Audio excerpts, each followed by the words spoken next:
Der Bärenprinz. Vor langer Zeit hat einmal ein armer Holzhacker gelebt, zusammen mit seiner Frau und 7 Kindern. Sie haben am Waldrand in einem alten, etwas verlotterten Holzhaus gewohnt.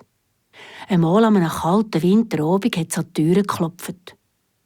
Der Holzhacker hat gedacht, dass sie sicher ein Wanderer, der die Wärme möchte, und ist die Türen auftun.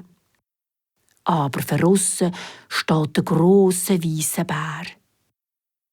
Da hat der Holzhacker freundlich angeschaut und hat brummelt: «Ich weiss, dass ihr sehr arm seid. Und du und deine Frau könnt kaum eure Kinder nähren. Aber das soll anders werden.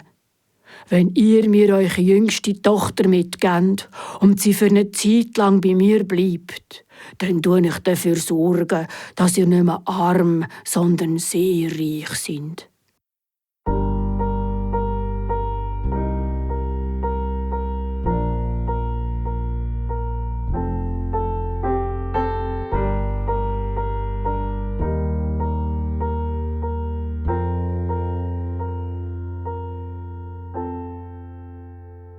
Der Holzhacker ist zurück in die Stube und hat seiner Frau erzählt, wer da vor der Tür steht und was das der Bär gesagt hat. Aber die Holzhackerfrau hat entsetzt gerufen: «Was? Unsere jüngste Tochter in einem Bär mitgeben? Niemals! Es kommt überhaupt nicht in Frage. Wer weiss, das ist vielleicht ganz ein böser Bär und wird unser Töchterli fressen.»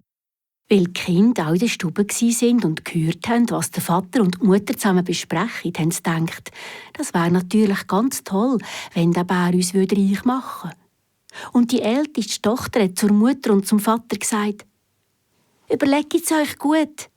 Was ist besser? Wir alle müssen vielleicht im Winter verhungern, oder ihr verabschiedet euch von unserer jüngsten Schwester. Dann geht es uns allen gut. Ja, vielleicht, allweg sicher sogar, ist der Bär ganz Liebe.» Und sie hat so lange auf die Mutter und auf den Vater hineingeredet, bis zuletzt auch die Mutter einverstanden war. So hat das jüngste Holzhackerkind sein Bündeli packen, hat sich verabschiedet, ist im weissen Bär auf den Rücken gesessen, hat sich am Zottelfell festgehabt und ist mit dem Bär fort an einen unbekannten Ort. «Komm, jetzt gehen wir heimgehen, heb dich fest an mir. Und du musst keine Angst haben, ich bin ganz lieb zu dir. Über Berg und Täler, über Stock und Stein, trag ich dich, liebes Mädli, und bald sind wir daheim.»